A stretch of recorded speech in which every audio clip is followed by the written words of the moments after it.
Assalamualaikum warahmatullahi wabarakatuh. Perkenalkan, nama saya Muhammad Syawal Anusi dari kelas 12 Bahasa SMA Negeri 1 Kota Gorontalo. Dalam video ini saya akan menjelaskan tentang kehidupan Indonesia pada masa demokrasi liberal, yang dimana kita akan membahas kehidupan politik pada masa demokrasi liberal dan yang kedua kehidupan ekonomi pada masa demokrasi liberal. Untuk itu, simak video berikut ini. Pertama, kita akan membahas tentang kehidupan politik pada masa demokrasi liberal, yang bermula dengan adanya perubahan sistem pemerintahan dari presidensial menjadi parlementer yang ditandai dengan adanya Maklumat KNIP nomor 5 tanggal 11 November tahun 1945. Nah, apa sih itu sistem pemerintahan parlementer? Sistem pemerintahan parlementer merupakan sistem pemerintahan di mana presiden hanya fokus sebagai kepala negara dan perdana menteri sebagai pemimpin dari pemerintah. Berbeda dengan pemerintahan kita yang sekarang yang merupakan sistem presidensial, di mana jabatan kepala negara dan pemerintahan sepenuhnya menjadi milik presiden. Nah, teman-teman, pada masa itu situasi politik bisa dibilang tidak stabil karena sering terjadi pergantian kabinet dikarenakan banyaknya anggota partai-partai politik yang duduk dalam pemerintahan lebih mengutamakan kepentingan internal atau kepentingan partainya daripada kepentingan negara. Yang dimana akibatnya pada masa itu dalam pemerintahan Indonesia sering mengalami pergantian kabinet sebelum dapat menyelesaikan program kerjanya. Berikut adalah beberapa kabinet yang pernah menjabat pada masa demokrasi liberal. Yang pertama adalah Kabinet Natsir yang berkuasa sejak 6 September tahun 1950 sampai tanggal 21 Maret tahun 1951. Kabinet ini dipimpin oleh Muhammad Natsir yang berasal dari Partai Majelis Syuro Muslimin Indonesia atau disingkat menjadi Masyumi. Kabinet Natsir ini memiliki beberapa program kerja serta pencapaian yang didapat.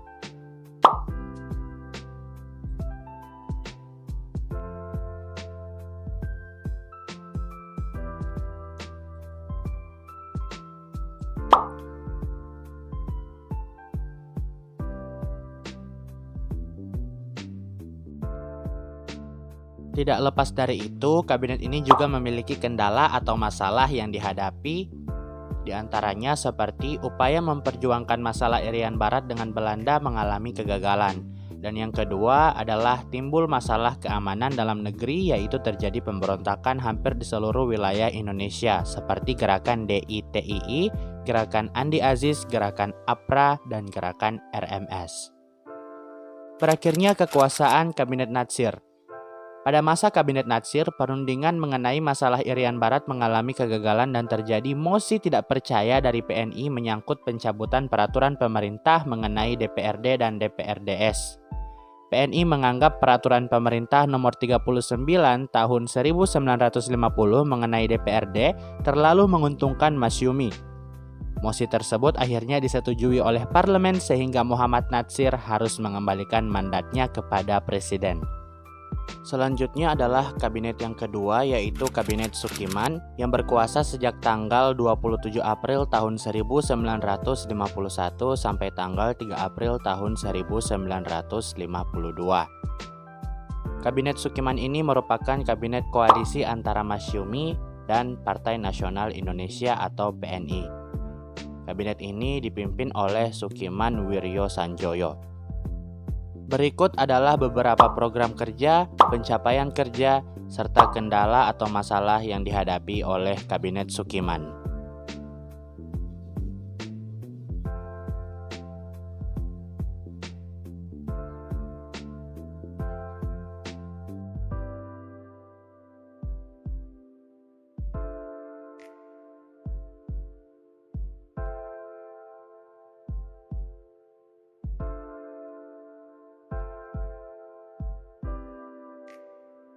Berakhirnya kekuasaan Kabinet Sukiman ini berawal dari muncul pertentangan dari Masyumi dan PNI atas tindakan Sukiman sehingga mereka menarik dukungannya pada kabinet tersebut.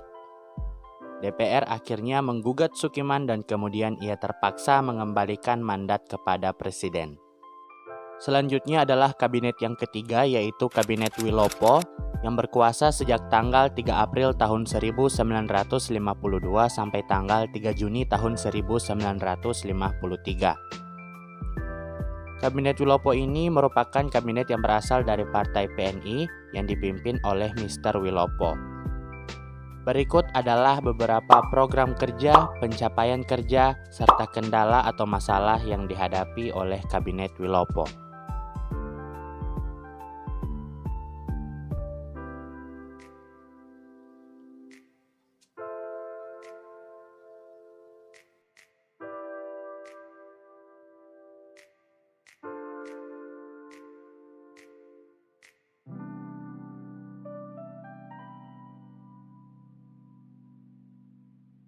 Berakhirnya kekuasaan Kabinet Wilopo yaitu akibat peristiwa 17 Oktober tahun 1952 dan peristiwa Tanjung Morawa, yang dimana muncul mosi tidak percaya dari Serikat Tani Indonesia terhadap Kabinet Wilopo, sehingga Wilopo harus mengembalikan mandatnya kepada Presiden. Selanjutnya adalah kabinet yang keempat. Kabinet yang keempat ini merupakan Kabinet Ali Sostroamidjojo I yang berkuasa sejak tanggal 31 Juli tahun 1953 sampai tanggal 12 Agustus tahun 1955. Kabinet ini merupakan koalisi antara Partai Nasional Indonesia dan Nahdlatul Ulama atau NU. Kabinet ini dipimpin oleh Mr. Ali Sostroamidjojo dengan wakilnya yaitu Wongso Negoro. Berikut adalah beberapa program kerja, pencapaian kerja, serta kendala atau masalah yang dihadapi oleh Kabinet Ali Sostroamidjojo I.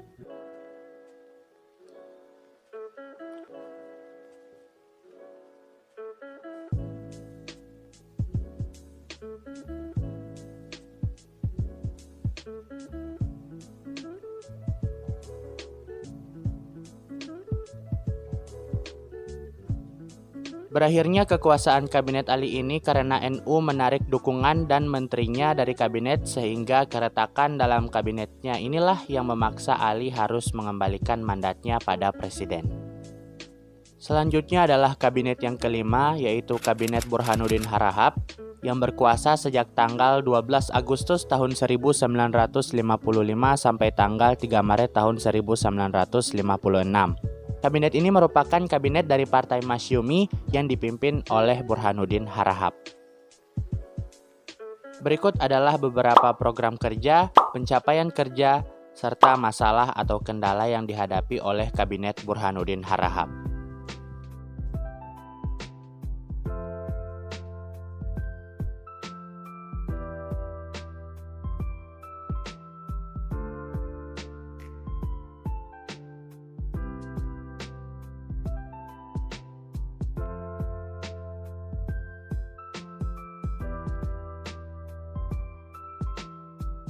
Berakhirnya kekuasaan Kabinet Burhanuddin Harahap. Kabinet ini mengembalikan mandatnya seiring dengan berakhirnya pemilu, maka tugas Kabinet Burhanuddin Harahap dianggap selesai. Selanjutnya adalah kabinet yang keenam, yaitu adalah Kabinet Ali Sostroamidjojo II yang berkuasa sejak tanggal 20 Maret tahun 1956 sampai tanggal 4 Maret tahun 1957.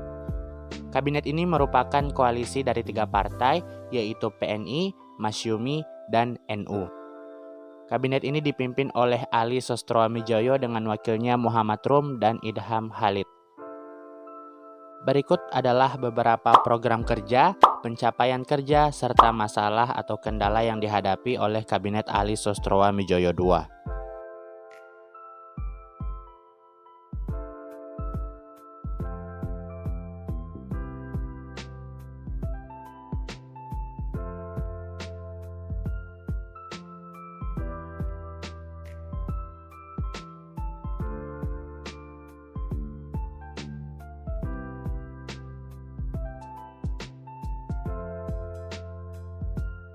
Berakhirnya kekuasaan Kabinet Ali Sostroamidjojo II ini karena mundurnya sejumlah menteri dari Partai Masyumi yang membuat Kabinet Ali Sostroamidjojo II jatuh dan menyerahkan mandatnya pada Presiden.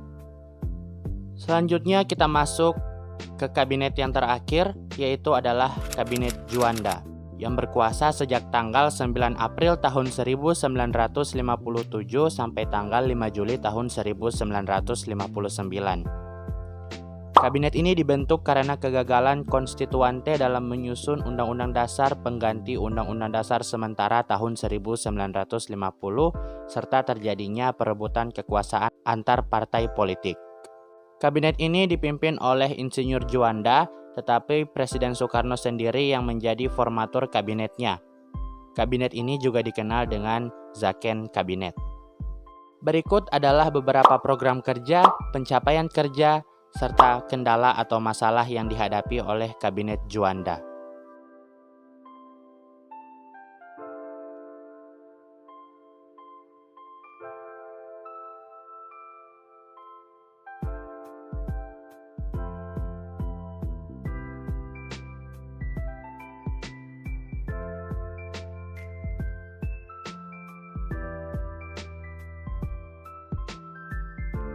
Berakhirnya kekuasaan Kabinet Juanda ini saat Presiden Soekarno mengeluarkan Dekret Presiden tanggal 5 Juli tahun 1959 dan mulailah babak baru sejarah Republik Indonesia, yaitu demokrasi terpimpin. Nah, teman-teman, selain sering terjadi pergantian kabinet, ternyata dalam masa demokrasi liberal juga terjadi pemilihan umum pertama yang disebut dengan pemilu tahun 1955. Pemilihan umum ini merupakan salah satu ciri dari pemerintahan demokratis karena dalam pemilu, rakyat dilibatkan untuk memilih pemimpinnya sendiri. Pemilu pertama dilaksanakan Indonesia pada tahun 1955. Pemilu ini telah dipersiapkan pada masa Kabinet Ali I dan dapat dilaksanakan pada masa Kabinet Burhanuddin Harahap. Pelaksanaan pemilu tahun 1955 ini terjadi ketika kondisi negara kurang kondusif karena berada di bawah ancaman DITII bentukan Kartosuwiryo. Setelah membahas kehidupan politik pada masa demokrasi liberal, selanjutnya kita akan membahas kehidupan ekonomi pada masa demokrasi liberal. Hal ini bermula dengan munculnya pemikiran ekonomi nasional pada saat itu, yang dimana menurut Sumitro Jojo Hadikusumo, pembangunan ekonomi pada demokrasi liberal masih menemui berbagai hambatan. Untuk menghadapi masalah-masalah ekonomi pada masa demokrasi liberal, dibuatlah beberapa upaya untuk mengatasi masalah ekonomi tersebut. Yang pertama adalah Gerakan Benteng.